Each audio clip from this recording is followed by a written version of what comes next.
Hola, ¿qué tal amigos? ¿Cómo están? Qué placer enorme saludarles. Gracias nuevamente por estar con nosotros a esta hora de la noche.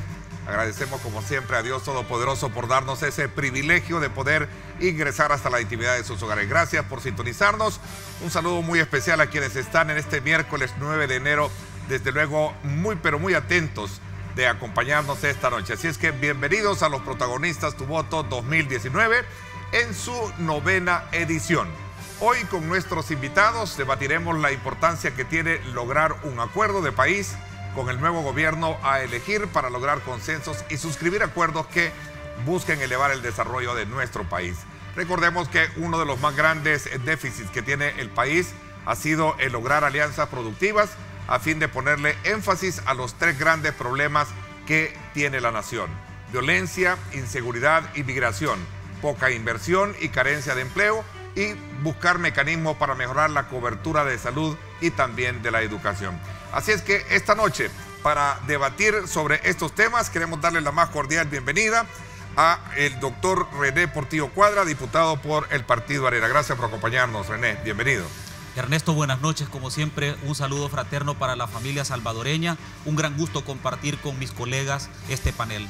También nos acompaña el diputado Carlos Ruiz por el FMLN. Gracias por acompañarlos, don Carlitos, exalcalde también de la emblemática ciudad de Soyapango. Muchas gracias, Ernesto, a usted y a el canal por darnos la oportunidad de entrar en relación con temas importantes ante el pueblo salvadoreño, y queremos enviarle nuestro saludo lleno de cariño, admiración y respeto por este pueblo trabajador que nos está permitiendo salir adelante. Muchísimas gracias. Y avanzar. Raúl Beltrán Bonilla, también diputado del Partido de Concertación Nacional. Bienvenido nuevamente a nuestro programa. Gracias Ernesto, buenas noches amigos televidentes. Bueno, primero es un gusto estar a la par de 2 personajes, uno histórico, el otro haciendo historia. Sí. Pues aprender algo esta noche, que es importante para nosotros. Qué bueno, y sobre todo cuando vamos a tocar aspectos elementales que no escapan del conocimiento de la agenda cotidiana de la cual cada uno de ustedes ha tenido también. Esta noche teníamos la presencia de Guillermo Gallegos, pero lastimosamente del Partido Gana, pero lastimosamente a última hora nos llamó que se le había complicado su agenda y por la cual pues no podía acompañarnos. Y creemos que es valedero reconocer que también él siempre ha estado acompañándonos en cualquier convocatoria que hemos tenido. Así es que esperamos que más adelante así lo sea. Acoto, no vamos a tener tiempo estipulado para cada una de sus intervenciones. Solo sugiero tomarse un minuto para poder desarrollar su idea y así darle el pase a cada uno de ustedes y de manera ver la dinámica en el tiempo y su desarrollo que vamos a tener en el programa. También les invito a que en este programa puedan ustedes buscar un elemento de regla que nos permita llevar un orden, a lo mejor en los puntos de vista que sean coincidentes, en los que a lo mejor logren disentir o complementar sus ideas durante el programa. Así es que desde ya también aprovecho invitarlos a ustedes para que participen. Ahí está nuestro hashtag para que usted pueda enviar sus comentarios, sus preguntas en la parte inferior de la pantalla de su televisor. Ahí nos encuentra como numeral Los Protagonistas GMB. Ahí, numeral Los Protagonistas GMB, para que usted nos busque y pueda participar. Vamos a comenzar con la primera pregunta para poder desarrollar este mecanismo de debate esta noche acá en Los Protagonistas, y la pregunta dice, y tiene que ver precisamente con esa sustancia de trabajo que ustedes hacen en la Asamblea Legislativa: ¿qué ambiente debe prevalecer para lograr un acuerdo de país que permita identificar problemas prioritarios? Voy a comenzar con René Portillo Cuadra. Bueno, muchas gracias, Ernesto. Yo quisiera aprovechar para darle también respuesta a ese título con el que se ha nominado esta noche Los Protagonistas. Quiero felicitarte porque realmente en muy pocos programas de televisión salvadoreña se aborda el tema de cómo la Asamblea Legislativa incide en el gobierno central. Y este tema, como realmente pocas veces o nunca lo hemos abordado, es un buen momento para decirte de que la Asamblea Legislativa no solo legisla, sino que la Asamblea Legislativa tiene 2 roles constitucionales más, tan importantes como legislar. Uno de ellos significa el ejercicio de la contraloría política de los demás órganos del Estado. Y el otro tiene que ver con la configuración del mismo gobierno, porque al tener facultades para elegir funcionarios de segundo grado, tener facultades de configuración del gobierno. En ese sentido, el rol de la Asamblea Legislativa en la gobernabilidad y en la gobernanza del país es importante para entender que el clima que debe de prevalecer de cara al ejercicio de un nuevo gobierno tiene que ver con una puesta en común y con una agenda compartida. Fíjate que en parlamentos de América Latina, para no ir lejos, generalmente la Asamblea Legislativa, los partidos políticos y el Ejecutivo se ponen de acuerdo en los temas prioritarios. En nuestro país eso nunca ha ocurrido, porque cada partido político tenemos una agenda legislativa, cada uno tiene su visión y muy pocas veces compartimos los problemas de cara al ejercicio de la resolución. En ese sentido, lo primero que tenemos que hacer para formar un clima agradable, pero sobre todo un clima favorable para la gobernabilidad, tiene que ser una agenda compartida. De hecho, todos sabemos de que hay 3 aspectos fundamentales del desarrollo económico y social. Uno de ellos es el tema de la reactivación económica, el otro tema tiene que ver con la seguridad ciudadana y el otro tema tiene que ver con la seguridad pública, entendiendo como seguridad pública en su concepto más amplio, no solamente el tema de seguridad per se. En ese sentido, nosotros tenemos el reto de que en la nueva legislatura tenemos que hacer una configuración con el nuevo gobierno que permita llegar a puntos de encuentro para la solución de los problemas más graves que tiene el país, que, como te reitero, es el tema del desempleo, el tema de la inseguridad y sobre todo el tema de la educación. Independientemente de quién gane, lamentablemente no tenemos la presencia del representante de Ghana, que también está muy fuerte dentro de esta contienda electoral. A ver, don Carlito, también cómo suma su, digamos, lectura con relación a este elemento clave, que creo que es importante resaltarlo en este ambiente electoral, porque se habla mucho de propuestas de cómo vamos a hacer esto, pero el rol de una asamblea legislativa, como lo destaca René Portillo Cuadra, es importante para el próximo quinquenio, sobre todo cuando se trata de ver el tema de la gobernabilidad. Efectivamente, en primer lugar, quiero reiterar mi saludo a los colegas y al pueblo salvadoreño. Efectivamente, creo que una de las cosas que debe abrirse es algo así como un debate de cuáles son los principales problemas del país. Es decir, ponerse de acuerdo en eso. Porque si hacemos eso, entonces vamos a empezar a abordar los temas que realmente le son de interés al ciudadano y que nosotros, como representantes de ese pueblo que está allá afuera, tenemos la obligación de volvernos algo así como los intérpretes de esas preocupaciones. Podemos decir una cosa, lo primero, a mi juicio, es en qué condiciones está el país ahora. Porque yo tengo que decir, ¿cómo estuvo el país en 2009? Estaba el país con menos 3.4% de decrecimiento. ¿Cómo está el país ahora? Y no porque lo diga, en este caso, un miembro del partido que está en la conducción del país, sino porque es un reconocimiento que existe a nivel internacional. Entonces, si nos ponemos de acuerdo y ponemos puntos de referencia para todos en esa condición, entonces diríamos, el país está saliendo de la situación en que se encontraba. ¿Y por qué? Simplemente tenemos que ver si ha habido crecimiento o no ha habido crecimiento. Otra cosa es si existe el crecimiento que deseamos, pero ¿hay o no hay crecimiento en el país? Y resulta que hay, es reconocido no solo por el país en sí, sino por los organismos internacionales. Ahora, ¿cuáles son los temas prioritarios? Coincidimos, en primer lugar, el problema es fuentes de trabajo. Debemos de ir creando las condiciones para que existan más fuentes de trabajo que le permitan a la sociedad encaminarse a un abordaje diferente a como lo estamos haciendo ahora. Es decir, porque hay que examinar qué provocó la situación que hoy tenemos. ¿A qué nos referimos?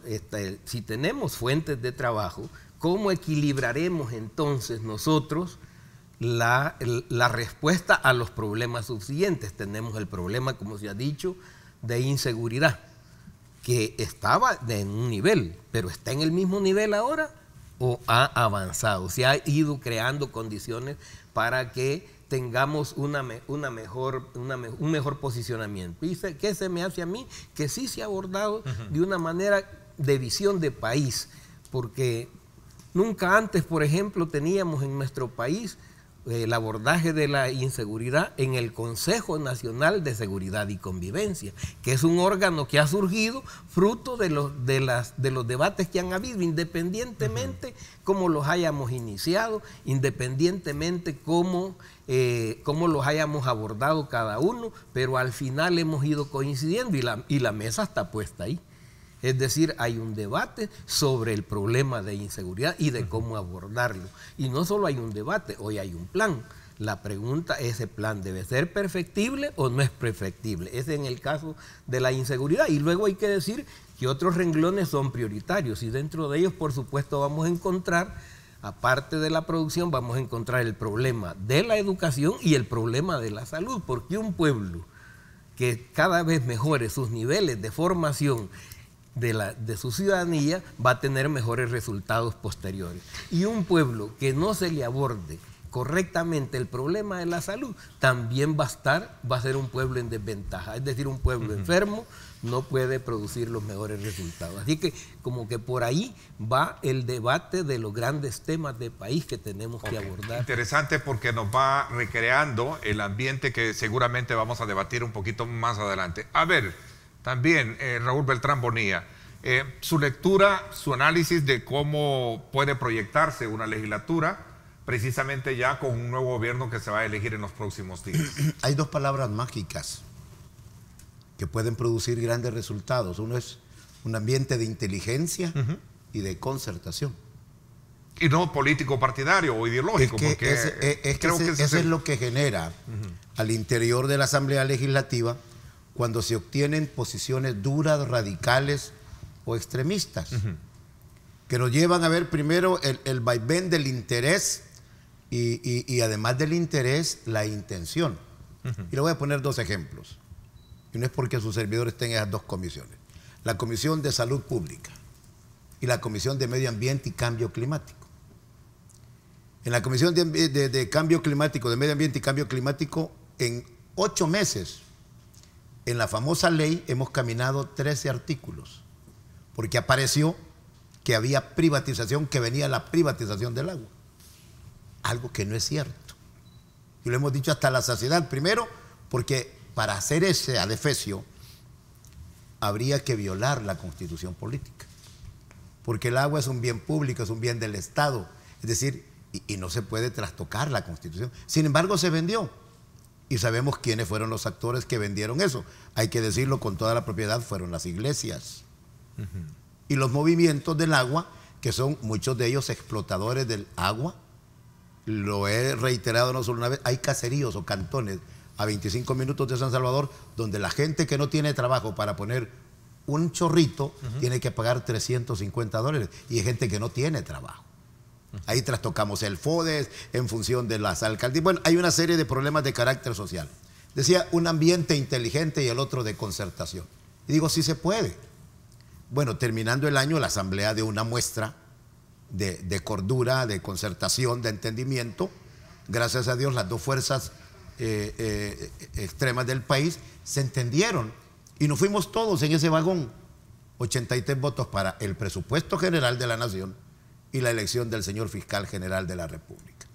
¿Qué ocurre después de la elección del señor fiscal? Aparecen los grupos, las sopas de letras que existen en este país, ya diciendo que mañana presentan una demanda de inconstitucional. Es decir, fuera de ello se trastoca el interés político y el interés del manejo del primer órgano del Estado. Entonces, ¿qué es lo que ocurre? Hoy, por ejemplo, por la tarde, fuimos testigos de la aprobación de la ley para los residentes, para los estudiantes de servicio social, tanto de medicina como de odontología. Todos nos pusimos de acuerdo. Sí se puede. Es decir, eso es lo que necesita el país y tal vez se esté mandando el mensaje directo. Miren, gana don Hugo Martínez, o gana la Alianza por un Nuevo País, o gana Nuevas Ideas con el partido Gana, o gana don José Alvarado del partido Vamos. ninguno de los 4 que gane las elecciones va a poder gobernar este país. Va a necesitar de las otras fuerzas políticas para salir adelante. Con todos los problemas que decía don Carlito o lo decía el doctor Portillo Cuadra, la seguridad.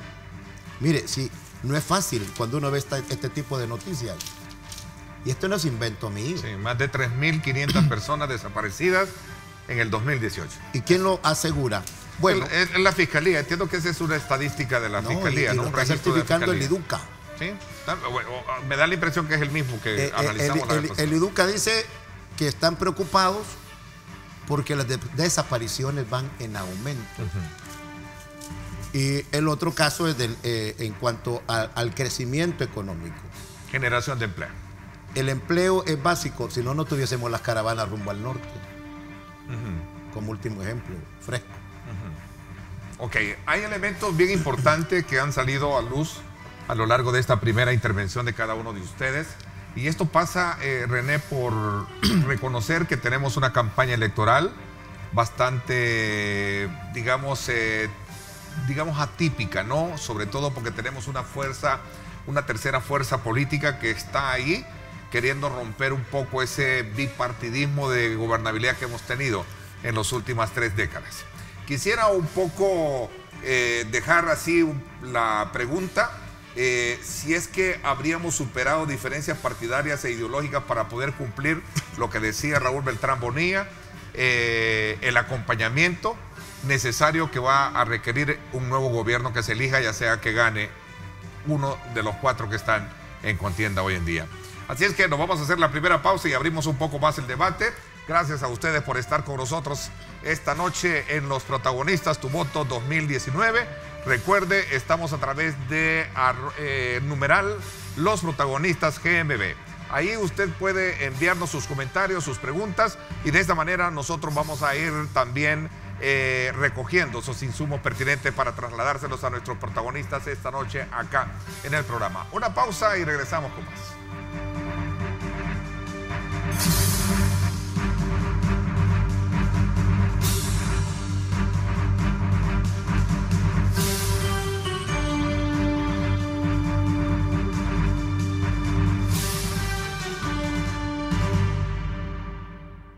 Estás viendo Los Protagonistas.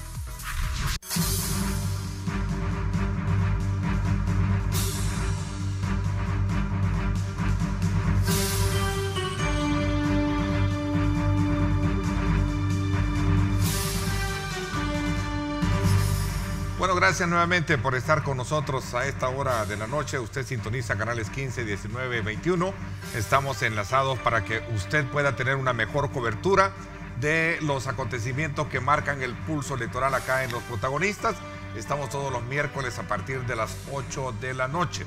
También usted tiene la oportunidad los días martes y jueves de estar con Pulso Ciudadano. Así es que desde ya les invitamos a ustedes a que participen de toda nuestra programación, hagan buen uso de las redes sociales y desde luego continuamos haciéndoles partícipe de todas las actividades que nosotros hemos programado para darle cobertura a este proceso electoral. Esta noche los protagonistas René Portillo Cuadra de Arena, Raúl Beltrán Bonilla del PCN y también el diputado Carlos Ruiz del partido FMLN, en un análisis muy importante para conocer cuál debe de ser el papel o qué aspectos relevantes pueden darle gobernanza para el futuro gobierno que va a estar al frente en el próximo quinquenio de nuestro país. A ver, si sabemos que tenemos una campaña electoral bastante, digamos, atípica, ¿no? ¿Habríamos superado, digamos, esas diferencias partidarias o ideológicas para poder realizar un buen acuerdo de país? Tienen la palabra los tres. Bueno, mira, no se trata de superar las diferencias partidarias, se trata de administrar las diferencias partidarias para resolver los problemas que le atañen a la ciudadanía. ¿No prevés tú, René, en lo particular, quedar un país mucho más dividido de lo que por lo menos se puede esperar, herido? Lo que pasa es que dependiendo de qué entendamos por ideología, porque la ideología es el conjunto de normas, ideas, conductas que te sirven para interpretar una realidad o para proyectarte hacia ella. En ese sentido, la ideología es un mecanismo de interpretación de la realidad que te sirve para proyectarte hacia esos problemas que la gente plantea. Recordemos una cosa, los partidos políticos somos expresiones de la sociedad civil, expresiones de una parte de la sociedad civil que cree en la resolución de los problemas de una determinada forma. En ese sentido, el tema de la ideología no es mala. Ahora, cuando tú utilizas la ideología como estrategia para entrampar esos problemas y no darle solución, eso es lo malo. Pero hay una gran diferencia entre una cosa y la otra. En ese sentido, por el contrario, el tema ideológico le permite a la población prever cómo vas a reaccionar como instituto político. ¿Sabes a quién es que hay que tenerle miedo? Al que no tiene ideología, al que no sabe cómo va a interpretar la realidad, al que la población desconoce cuál es su proyecto político y en consecuencia cómo va a resolver los problemas. A ese tenerle miedo, porque de ahí es donde nace el totalitarismo, de ahí es donde nace el populismo y de ahí es donde nace el tema de personas que se enquistan en el poder a través de un populismo barato, vendiendo ilusiones que no son parte de un proyecto político sostenible. Bueno, yo coincido en una parte de los elementos planteados por el doctor. Es decir, ¿puede o debe alguien renunciar a su forma de ver el mundo? Y yo creo que ha habido un planteamiento durante muchos estos últimos años, diríamos los últimos 30 años, ha habido un planteamiento, incluso me parece a mí, que fue triunfalista. ¿Se acuerdan cuando se dijo que había llegado el fin de la historia? Es decir, que aquí quedaba solo tal camino. No hay posibilidades de plantear así las cosas. No es cierto. Es decir, podemos decir que es lo mismo el individualismo que el colectivismo, y resulta que no. Porque uno es un enfoque que cree que a partir exclusivamente del individuo te va a llevar a la visión global. ¿Cree que somos capaces de lograr dejar a un lado las diferencias para establecer esa gobernanza, esa gobernabilidad que es el punto central del programa de hoy? Yo creo que si no es su que... partido se ha estado quejando en los últimos 2 gobiernos de que la oposición no ha hecho un papel consecuente con esto, pero, ¿qué podríamos esperar si lo que venga con un nuevo gobierno? A eso creo que va el sentido. Pero es que el problema no es entonces si hemos dejado o no hemos dejado las diferencias, sino el problema es cómo las hemos abordado. ¿Y a qué se refiere uno? Mira, ¿somos capaces de reconocer cuando algo se ha hecho bien? Es una pregunta que hay que responderse. ¿Somos capaces de reconocer cuando algo se ha hecho bien, independientemente de quién lo haga? Y si tenemos esa posibilidad, entonces vamos a ir no ¿cómo se llama? A dejar a un lado nuestra forma de ver, sino que vamos a ir poniendo a prueba permanentemente nuestro enfoque de realidad. Es decir, ¿a qué me refiero? Por eso que cité la expresión. Yo quiero recordarles, se dijo que había llegado el fin de la historia. ¿Llegó el fin de la historia? Y resulta que no. ¿Por qué? Porque uno estaba planteando que iba a haber un solo punto de centro centro del mundo y que ese es el que iba a dictar las reglas, y eso fue cierto, y resulta que no, porque antes era específicamente, por ejemplo, Estados Unidos el centro del mundo, pero hoy ¿tiene disputa o no tiene disputa de eso? Y tiene disputa en quién no tiene, en China, y lo tiene en Rusia, y lo tiene con la batalla de los pueblos por alcanzar nuevos y mejores niveles. A ver, ¿cómo entender y comprender que esa, digamos, lectura se aplica a lo nuestro? Entonces, digamos, mire, es bien sencillo. Imaginémonos, uno se pregunta, ¿es necesario que le garanticemos a toda la niñez de este país la educación? ¿Es necesario? Y el enfoque que tengas hacia allí te va a decir si eso es necesario o no, porque va a depender. Si yo digo que debe tener educación solo el que tenga capacidades para tenerla, entonces voy a tener una conducta hacia allí. Pero ¿cuál es la concreta? Es decir, se debe atender, es obligación del Estado atender a toda la población, claro. ¿sí o no? Y yo lamento no tener la presencia del representante del partido que tiene, de acuerdo a las últimas encuestas, posibilidades fuertes de ganar la presidencia, ¿no? Para poder haber, digamos, ubicado mejor en el contexto esta pregunta. A ver. Y aquí retomo, Neto. Y tienen la pregunta, colega, sí, perdón, la palabra los tres también. Retomo la intervención del doctor Portillo Cuadra hace unos momentos. ¿Qué es lo que tenemos ahí bueno, en primer lugar las encuestas? Yo me separo de eso. Pero ¿qué es lo que tenemos con esa ganancia del que marcha en primer lugar en las encuestas? ¿Tenemos partidos o tenemos ideología? Yo dejo la pregunta a los amigos televidentes.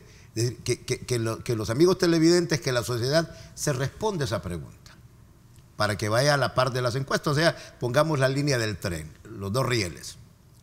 Hace 27 años, un mes de enero como hoy, se firmaron los acuerdos de paz.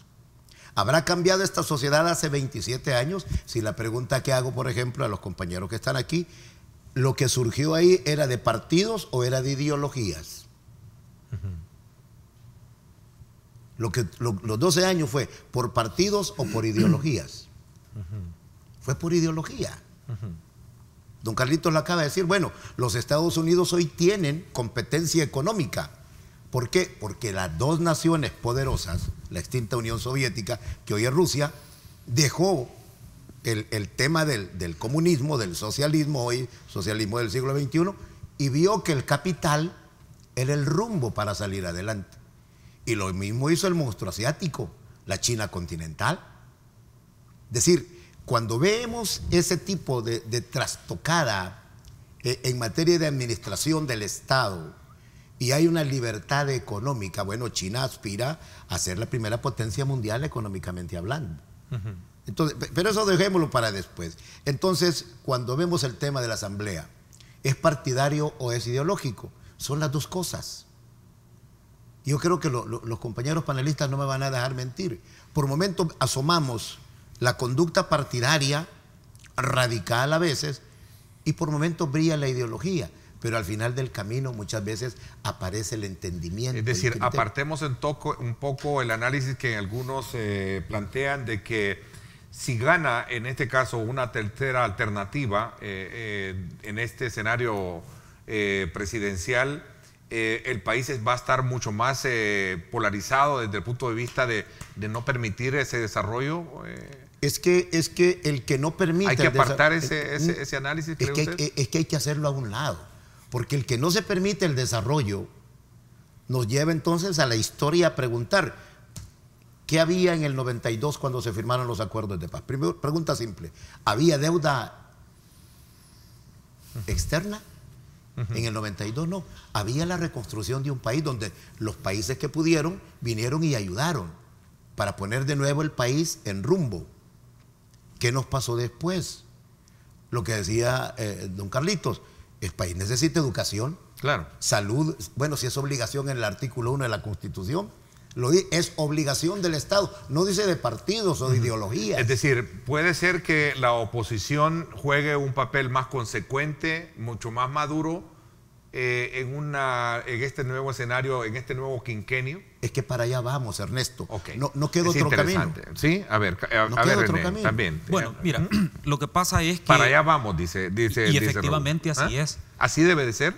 Claro. Es qué que bueno, qué bueno el aporte claro, muy constructivo que estamos sacando de ese análisis esta noche acá en el programa, porque ese es el objetivo de programas como este, ¿no? Es que mira, el tema de fondo aquí es que cuando tú ves un proyecto político, ves un ideario político detrás de él. Ves una forma de conducta de aquellos que pertenecen a esa ideología. Entonces, la ideología no es mala, por el contrario, es una hoja de ruta que le permite orientar tanto al ciudadano tu comportamiento como político, como a ti, que sos parte de ese proyecto político. En ese sentido, cuando la conjunción de esos proyectos políticos se unen para resolver los problemas de la gente, en ese momento has superado, que es un poco el planteamiento de la pregunta, has superado el tema ideológico, pero no renunciando a él o a ella, sino estableciendo tus prioridades desde tu ideario político para resolver esos problemas de la población. Es que esto tiene que ver efectivamente como cuando, de los tiempos que estaba hablando el señor Bonilla, tiene que ver cuando se decía que aquí lo que había era democracia. Pero ese era el enfoque que se le daba publicitario. ¿Pero era real la democracia? No. Es que las cosas hay que abordarlas en concreto, no en planteamiento teórico nomás. Pero eso no es ni partidario ni ideológico, es sociológico. Sí, entonces, claro. ¿qué es lo que ocurre? Resulta que realmente la sociedad ya no quería estar en aquel ambiente, que era un ambiente que tenía un historial desde 1932, ¿verdad? Y que quería mantenerse y perpetuarse, pero la sociedad llegó un momento en que ya no lo aceptaba y tomó los caminos que tenía que tomar. Y en eso, obviamente, a nosotros nos cabe la honra de haber sido el motor que dinamizó y permitió que se rompiera con aquel esquema y se estableciera, y que, dicho sea de paso, ¿fue fácil establecer la negociación? No. O sea, la Asamblea Legislativa de hoy debe de prepararse para poder enfrentar ese gran desafío. Es por supuesto que debe estar... Independientemente de quién resulte ganador. Por supuesto que debe estar preparado para eso, porque ya la conducta del que gobierne, eso ya no depende de la Asamblea, sino depende del que lo esté ejerciendo. Pero si no lo hace, aquí han ocurrido cosas, como decíamos hace un rato. Aquí se pide, por ejemplo, en algunos momentos, que digamos que, por ejemplo, dicen la Sala de lo Constitucional debe ser obedecida en sus ¿cómo se llama? En sus resoluciones que tome. Vamos a ver si es cierto. Si todas son justas, sí, pero si no, no. Porque ¿qué es lo que nos dice la Constitución a nosotros? En su artículo 235, porque esta Constitución es importantísima. ¿Verdad? ¿Qué es lo que nos dice a nosotros en la Constitución, en su artículo 235, ¿cómo se llama? Sobre el papel del funcionario público. 230, y dice, ¿ve?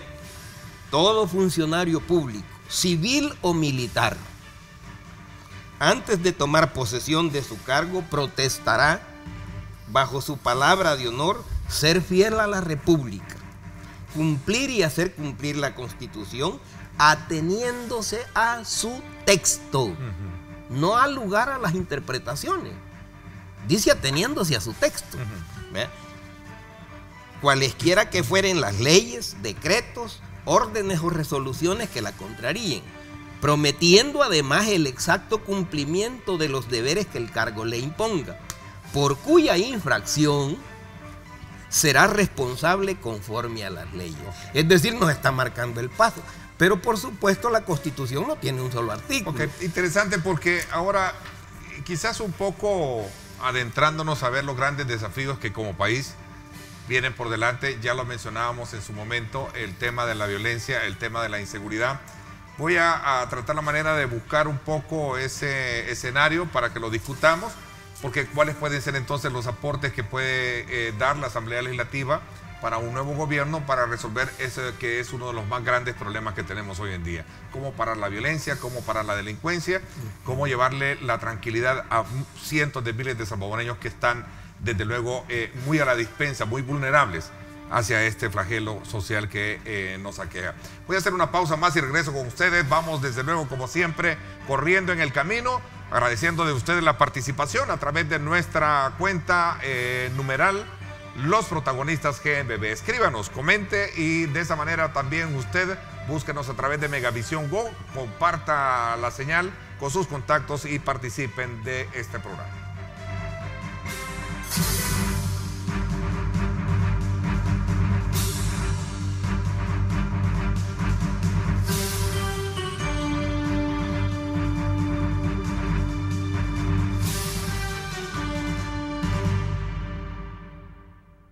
Estás viendo Los Protagonistas.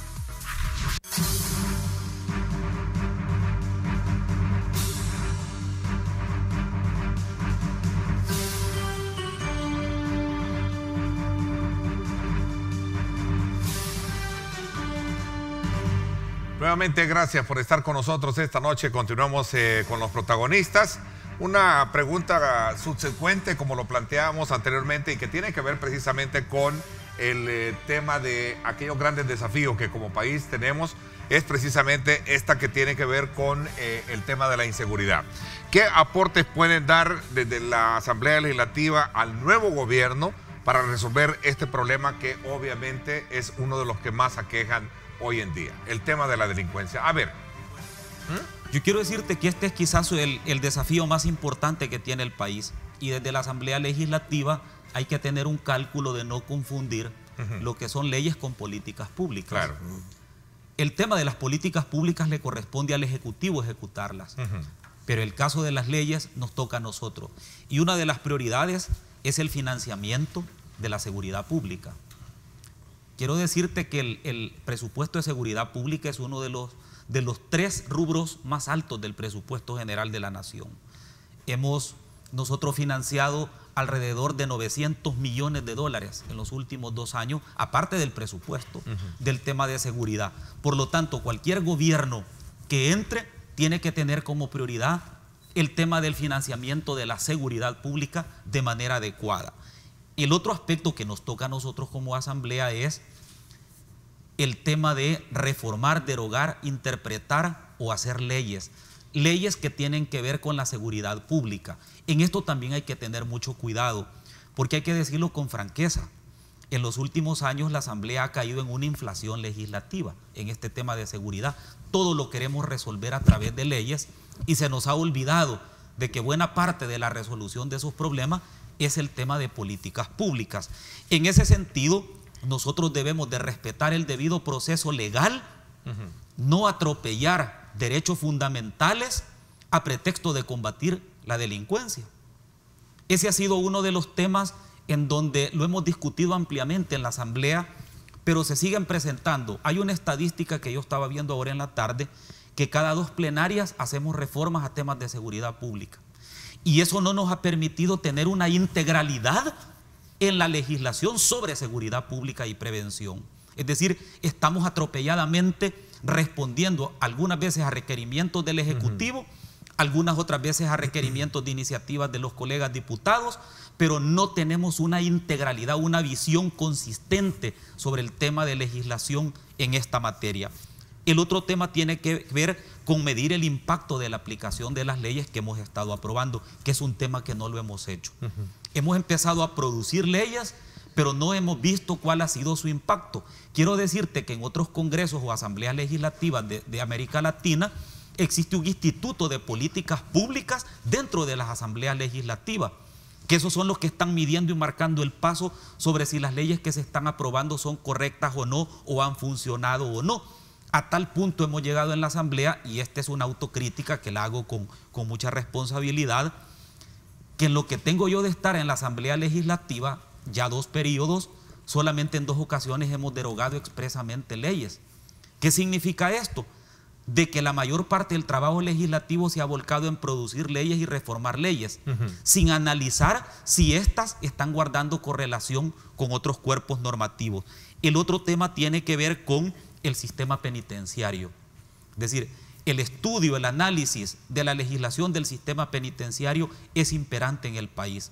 No obstante de que se han dado algunas reformas importantes al sistema penitenciario, nosotros somos, fíjate, de América Latina, el sistema penitenciario donde por ley no trabajan los privados de libertad.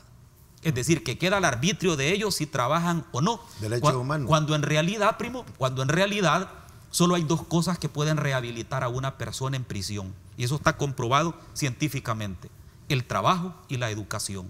Entonces, y ninguno de esos 2 pilares se está llevando a cabo. Desde la Asamblea Legislativa se puede hacer una reforma integral al sistema penitenciario. Y el otro tema que nos compete a nosotros es el tema de la prevención del delito. No de la ejecución de la prevención, sino de la legislación de la prevención. Pero no una prevención entendida como ir a poner un foco a una cancha de básquetbol o como regalar un par de pelotas y uniformes y eso es prevención. No. Se trata de una prevención sostenida, financiada, medida en el tiempo. ¿Por qué? Porque hoy por hoy no tenemos un sistema de prevención que haya sido medido y de cuya eficacia nosotros podamos inferir que los recursos que se le han dado a la prevención han sido exitosos. En ese sentido, estos 7 aspectos que te acabo de mencionar son importantes para tener como los pilares fundamentales de que el nuevo gobierno debe de retomar estos temas, pero en compañía de la Asamblea. A ver, ¿qué piensa el resto? Bueno, aquí hay una serie de hechos con don Carlos. Formamos parte de la Comisión de Seguridad Pública y Narcoactividad. Y ahí se está llamando cada 15 días al señor Ministro de Seguridad Pública. Se está llamando al señor director de la policía. ¿Con qué propósito se le llama? Bueno, en primer lugar, como decía el doctor Portillo Cuadra, porque hay que cambiar, pero no, ya no poner parches. Ese es el tema. Es decir, no poner parches al tema de la ley de la policía o del reglamento, de la funcionalidad de la policía. Bueno, la candidata a la vicepresidencia que va por el partido que usted representa, sí, en el debate radial que hubo esta tarde-noche, decía de que le apuestan mucho más al tema de resolver el problema, no de la forma mucho más chocante que es lo que ha habido hoy en los últimos años, ¿no? Pero que en parte ha sido necesario. Nada más, yo soy amigo de trasladar en la voz de los protagonistas sus propias opiniones. Oiga esto, no es que tengamos nada en contra de la Fiscalía, pero esos datos no son reales. En los primeros meses de este año, las 3 instituciones vamos a tener la capacidad de manejar con certeza la información de los desaparecidos. ¿Quién dice eso? Don Howard Cotto, director de la Policía Nacional Civil. Pero hace 3, 4 años, 5 años, perdón, antes de que llegara el señor Salvador Sánchez Serén, hubo un presidente que se le acordó trastocar y mandó un silencio total y absoluto que en medicina legal, la Fiscalía y la policía no dijesen absolutamente nada de nada. Pero miren, aquí hay una cosa muy importante en materia de seguridad, que este país se hizo garantista en materia de derechos humanos. Garantista en materia de derechos humanos. Aquí pesa en muchas ocasiones más los derechos humanos del delincuente que el de la población honrada y decente. Perdóneme. Claro, hay que hacer mucho. La territorialidad, la gobernabilidad territorial de este país, ¿a quién perjudica? Cuando hoy se dice, en la época de la guerra usted estaba claro, hay paro mañana, nadie sale. Y ahí la prensa iba con la banderita blanca, ya sabíamos a qué nos ateníamos. Hoy, vamos a la campanera a las 10, 11 de la noche, porque ya sabemos qué es lo que puede pasar. Ahí le dice a la gente, ponga las vías, apague las luces, baje los vidrios para que lo vean. Otro dice, pague la cora para pasar. ¿De quién es la responsabilidad? ¿A quién beneficia y quién perjudica? Bueno, perjudica a toda la sociedad. ¿Ha habido ausencia del Estado, de la autoridad en estos territorios? No del Estado. No sé si la pregunta es ingenua, pero lo que está a la vista obviamente no necesita. Yo le llamaría una operatividad más funcional. Porque necesitamos en el tema, por ejemplo, de la ley de policía, que lo vimos precisamente ayer, ¿verdad, don Carlos? Lo vimos. Miren, señores, esto hay que reformarlo. Esto fue creado hace 27 años. Entonces, ¿qué necesitamos? Primero, algo fundamental, seguro y firme. Hace 27 años vivíamos ni pensábamos en vivir lo que estamos viviendo hoy. En eso no se pensaba. Es decir, ha mutado la sociedad, pero también la delincuencia ha mutado. Esa es una realidad que no se puede negar. Bueno, veamos. Me parece a mí que, en primer lugar, vamos a tener que estudiar la situación multicausal del problema de la inseguridad. Porque no tiene una sola causa, tiene diversas causas, pero hay causas fundamentales. Es decir, si la gente hubiera tenido la atención que precisaba en su momento frente a las carencias que tenía, realmente no ha habido sociedad ni hay sociedad todavía que diga que va a tener delincuencia cero. No existe ni va a existir, porque eso es parte de la vida comunitaria. Pero cuando la gente tiene las posibilidades materiales de resolver es decir, el que tiene una fuente de trabajo necesita estarse desviando hacia el crimen, no. Lo que pasa es que, ¿qué es lo que ha habido? Concentración en un puño y carencia en el resto del cuerpo. Así no se puede. Así no se puede. Pero veamos el problema de la seguridad hoy. Miren, no se puede estar diciendo que no se ha hecho nada. Y eso las estadísticas lo muestran. Es decir, cuando en el 2015 como que se presentó el elemento más alto de expresión de lo grotesco del crimen en nuestro país. Pero entonces también este país se venía preparando y presentó lo que se llama el enfoque integral sobre el problema de la delincuencia. Y hoy si observamos a partir del 16, 17 y 18, nadie puede decir que no ha habido. Porque es que es correcto, hombre. Primero, porque cada quien ha empezado a hacer lo que le corresponde. ¿El Ejecutivo ha hecho? Sí, señor, ha hecho.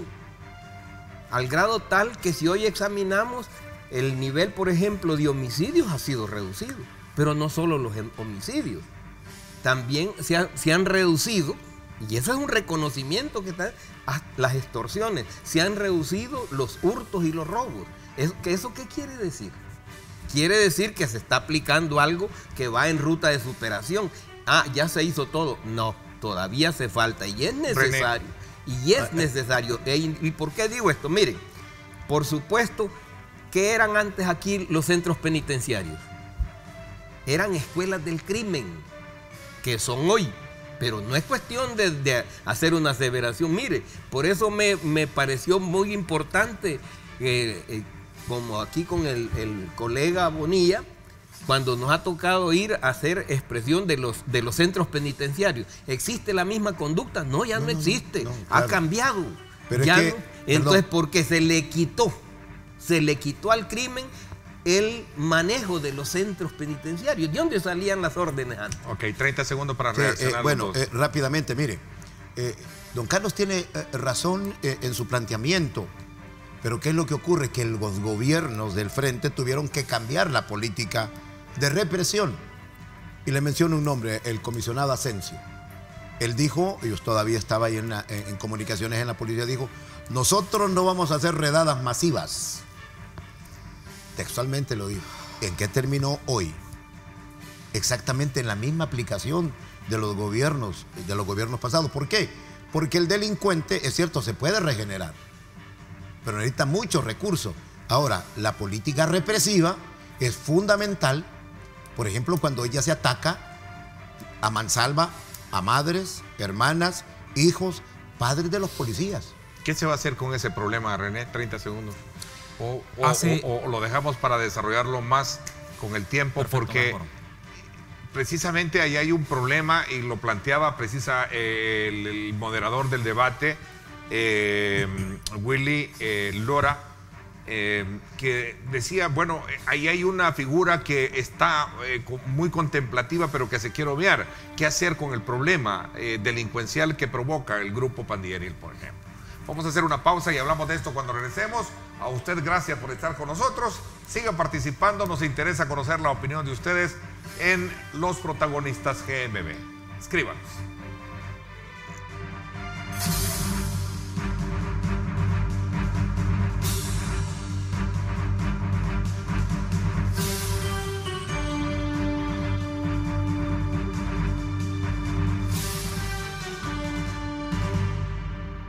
Estás viendo Los Protagonistas.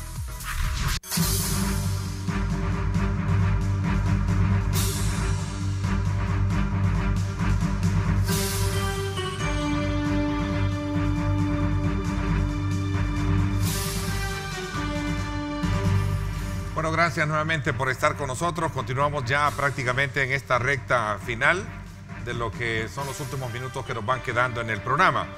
René, este tema es complejo, sabemos cómo lo han planteado, pasa por, tú lo decías al inicio, de fortalecer la base financiera para apoyar todos esos planes, pero el rol de la Asamblea Legislativa que tiene es el de crear y recrear todo el ambiente jurídico para que una política pública sea efectiva, ¿verdad? Pero ahí hay un elemento importante que también tiene que ver con el papel de la ley frente a una figura que es la incidente hoy en día, y se trata de aquellos jóvenes que desde luego están en lo vulnerable y aquellos grupos que ya están bajo el acecho de la delincuencia. Y especialmente hemos visto actos como por ejemplo la tregua, mal tregua que se hizo y que vino de alguna manera también a causar graves problemas al país. Sí, mira, ¿han habido avances en el combate a la delincuencia en el país? Por supuesto que sí, han habido avances. Hay programas que necesitan un refuerzo mayor para que se vean realmente los frutos, pero hay cosas que también no nos demos a tol con el dedo. Es decir de que el gobierno y las autoridades tienen control el territorial de todo el país es falso. Es decir, el que me está viendo y me está escuchando sabe lo que estoy diciendo. Es decir, el gobierno sí ha perdido buena parte de control de territorios. Eso no lo podemos negar. Usted que me está viendo sabe de que hay lugares donde realmente, es decir, la delincuencia organizada es la que manda.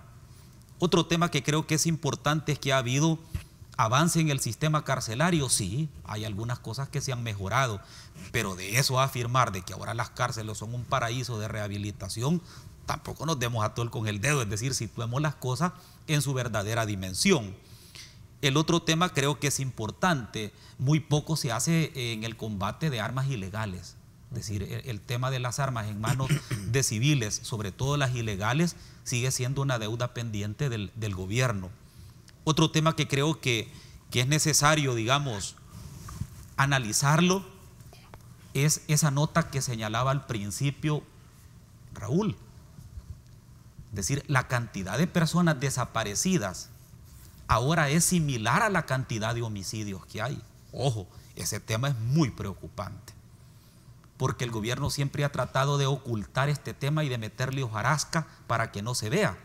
Pero en realidad el tema de los desaparecidos es una deuda pendiente, porque todavía estamos atendiendo a los desaparecidos de la guerra civil, pero nadie está atendiendo a los desaparecidos de esta ola de violencia. El tema de la mano dura, yo creo que este gobierno ha utilizado la super mano dura. Es decir, recordemos cuando el gobierno sacó las tanquetas, los vehículos artillados, los ponía en las esquinas, pero los homicidios se seguían cometiendo. A cuidar El Salvador del mundo. A cuidar El Salvador del mundo. Entonces yo creo que han habido avances, y ese avance ha estado dado, y lo quiero reconocer y enfatizar, por el sacrificio de nuestros soldados y policías. Pero todavía hay una deuda pendiente, que esa persona que nos está viendo en este momento sabe que ya a esta hora ya no puede salir a la tienda a comprar porque peligra su vida. Y por último, el último tema,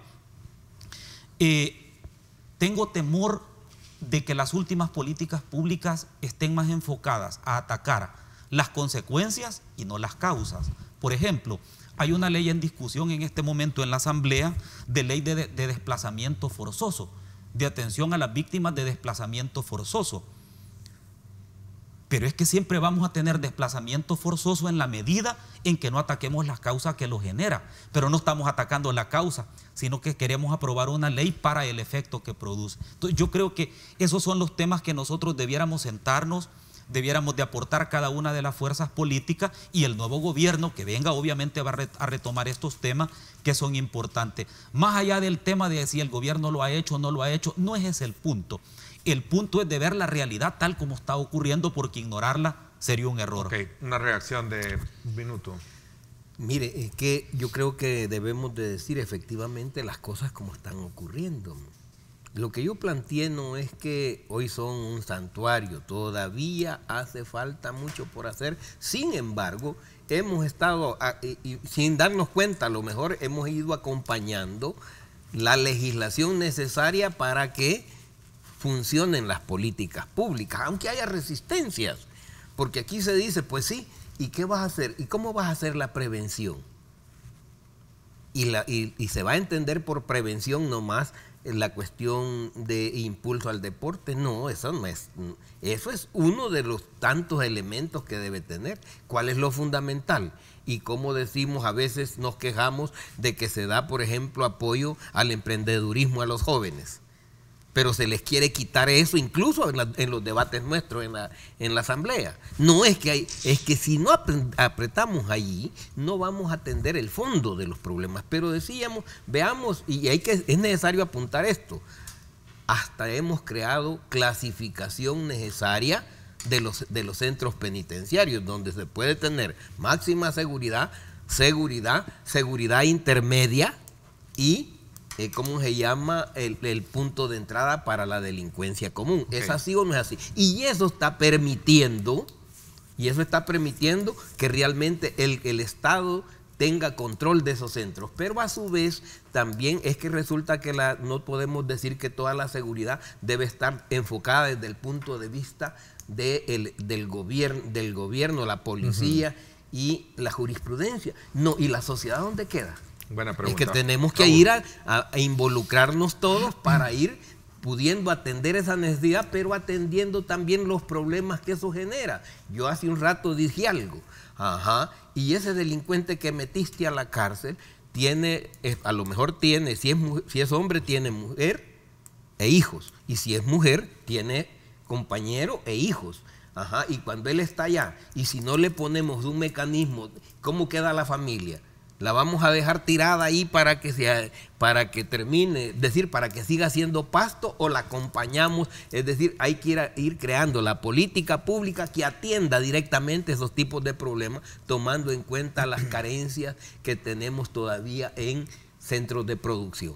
Es decir, que aquí tenemos que ir haciendo un verdadero acompañamiento de fondo, pero no despreciando, porque el niño y la niña, que es hija e hijo de un delincuente, no tiene la culpa que su padre esté ahí o que su madre esté ahí. ¿Y lo debemos atender o no lo debemos atender? Esas son las cosas que tenemos que ir haciendo a fondo. Y por supuesto, y aquí debe tener interés la comunidad, sí. Debe tener interés la escuela, sí. Deben tener interés las iglesias, sí. Deben tener interés la empresa privada, sí o no. E invertir en eso para generar las cosas. Es decir, es el Estado, es la sociedad en su conjunto la que tenemos que aprender a abordar el tema para resolver.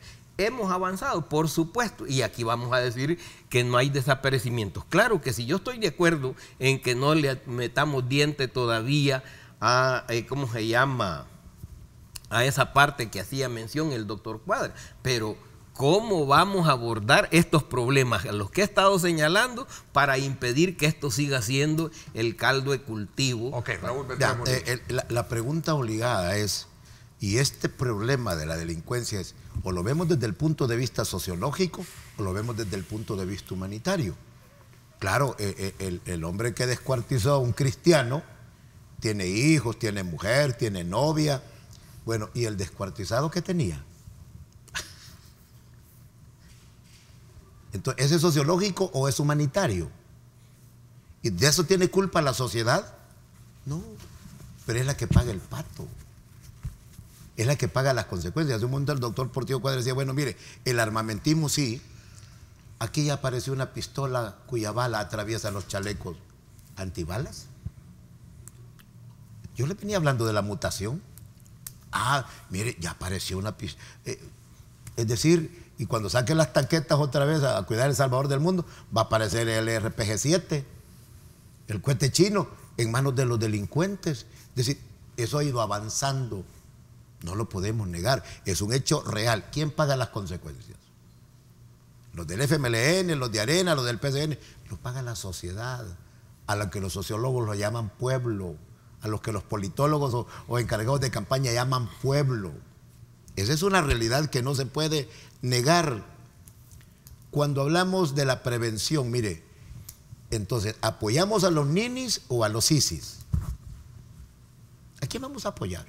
Al cipote que se rebusca, que trabaja y que así estudia y que anda con su foldercito ahí buscando la chambita, haciendo cola para ver si le dan una chambita en el súper o consigue trabajo.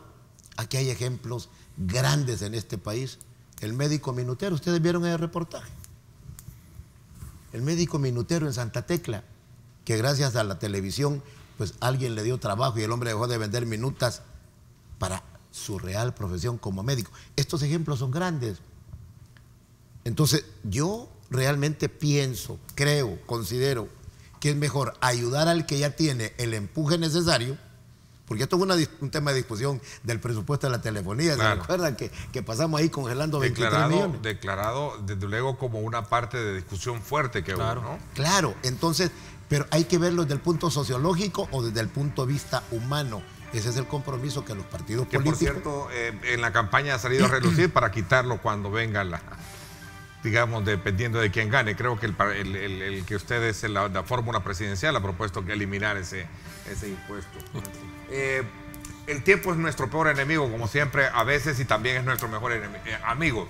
Voy a hacer la última pausa comercial y regreso un poco con las conclusiones sobre este elemento y otros que se nos quedaron todavía ahí en la mesa, pero que vamos a tener más tiempo más adelante. Me comprometo en el programa matutino de diálogo seguramente a abordar este tema. Vamos a la pausa y regresamos con más.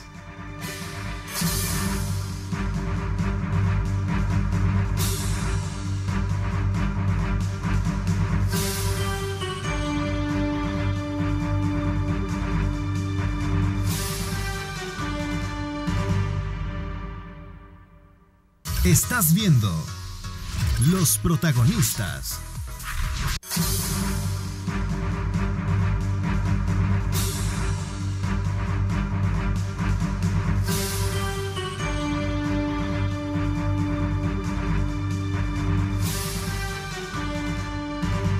Bueno, gracias nuevamente por estar con nosotros. Quizás vamos a ir un poco concluyendo, como hacía la reflexión antes del corte. ¿Se puede creer que vamos a tener en un mediano o corto plazo una solución concreta a este problema de bajar la delincuencia, los niveles de delincuencia, Raúl? Mire, rápidamente en esto, en aras del tiempo, aquí solo cabe aquella filosofía popular. Quien gane la presidencia deberá tener presente que o se revienta el mecate o se ahorca la vaca. Sencillo, no tienen otro camino. No tenemos otro camino por la gobernabilidad, la estabilidad, el desarrollo y la vida. ¿Qué me quiere decir con qué tiene que hacer el gobierno? El se que elija, gane, el nuevo gobierno. simplemente unir todas las fuerzas. Ok. Tender puentes reales. Llegar digamos, concluir al inicio de lo que nosotros comenzamos hablando, ¿no? La construcción de un acuerdo de país para resolver el problema. Don Hugo Martínez acaba de decir 1.700, 1.800 millones de evasión fiscal. Meta al bote a los evasores, hombre. Metámoslos, vámonos al bote. No puede seguir el país con esa tolerancia, sea quien sea. A ver, Carlitos. Miren, yo creo que ahí está un ejemplo. Nosotros lo hemos planteado y es más. ¿Y quién nos amarró las manos? ¿No fue acaso la sala de lo constitucional que salió a prohibir hasta que se publicaran los nombres de los evasores? Pero ya se fueron. No, pero el problema no es si se fueron. El problema es que han dejado una jurisprudencia. No, es que las cosas son serias. Por eso es que yo hablé de ese tema. De la Constitución. De la constitucionalidad del país, de fondo. Veamos, por ejemplo, aquí se ha dicho, y es tantas armas ilegales, ¿y cómo las vamos a controlar? Le voy a decir hay un solo camino, un solo acuerdo. Armas solo debe tener el Estado. ¿Y eso qué quiere decir?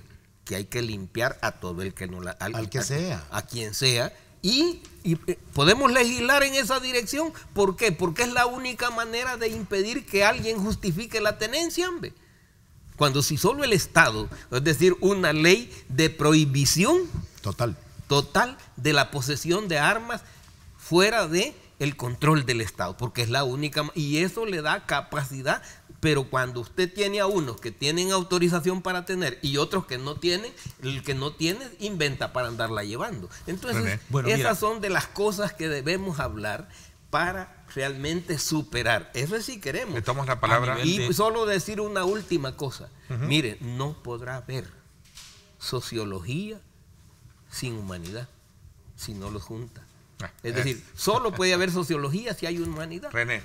Bueno, mira, a nivel ya de conclusión puedo decirte que nuestro candidato Carlos Calleja ha planteado con mucha claridad que no se puede combatir violencia con más violencia, que no podemos combatir plomo con plomo, sino que es necesario empezar a darle oportunidades a nuestros jóvenes para que realmente haya una rehabilitación social, no solamente desde las cárceles. El otro tema que me parece importante es que el Estado debe de asumir con mucha responsabilidad su rol de control de los territorios. Y creo además firmemente de que aparte del tema de lo que hemos hablado, de la ideología, del tema de la seguridad pública, hay otros temas que también va a tener como reto el nuevo gobierno. Es un combate férreo contra la corrupción. Es sanear las finanzas públicas, administrar bien los préstamos, administrar el tema fiscal, que es uno de los temas más complicados del país, y yo creo que nosotros podemos enrumbarnos a construir un nuevo país si realmente todos nos comprometemos. Raúl Beltrán me enseñaba una noticia que publicaba uno de nuestros periódicos. Dice: esto no puede ser. Corte de Cuentas de la República pide a la Fiscalía recupere 12.6 millones de dólares de dinero público. Alcaldías, las famosas oasis, los delegados de la Corte que maquilan y que maquillan cientos de miles de dólares, 12 millones de dólares. ¿Qué no haríamos con eso? Muchas cosas. Carlitos, reflexión. Bueno, yo creo que hay cosas que hoy se proponen, pero que ya están en marcha. Y eso es importante. Y yo creo que lo hemos ido haciendo, a veces poniéndonos rápidamente de acuerdo, a veces con largos periodos de discusión. Y por eso es que, por ejemplo, ¿qué es lo que plantea nuestro candidato? Y dice, lo que estamos haciendo bien debe ser reforzado y profundizado. Y lo que estamos haciendo mal debe ser corregido y a fondo. Ok, interesante. Quiero agradecerles a nombre de todo el país y todos aquellos que han estado atentos al desarrollo del programa, que nos hayan acompañado acá en Los Protagonistas, Tu Voto 2019, y que sin duda alguna representa la expresión del gran anhelo que queremos todos los salvadoreños, que en el país surja un acuerdo de paz, un acuerdo de nación, un segundo acuerdo de paz, como decía alguien, un acuerdo de nación que conlleve precisamente la superación de todos esos grandes desafíos que se han logrado colocar en esta mesa. Esperamos que la Asamblea Legislativa, independientemente de cuál sea el ganador, sea un aporte importante en el tema de la gobernanza del país. Gracias, René. Gracias. Gracias, Raúl. Gracias también a gracias. don Carlitos. A ustedes, amigos televidentes, siempre complacidos, satisfechos de llevarles a ustedes lo mejor de los análisis de los programas de debates electorales acá en Los Protagonistas, así como también con toda la programación electoral que tenemos en Grupo Megavisión. Así es que gracias por habernos acompañado, como siempre, y recuerden lo más importante, amar a Dios sobre todas las cosas.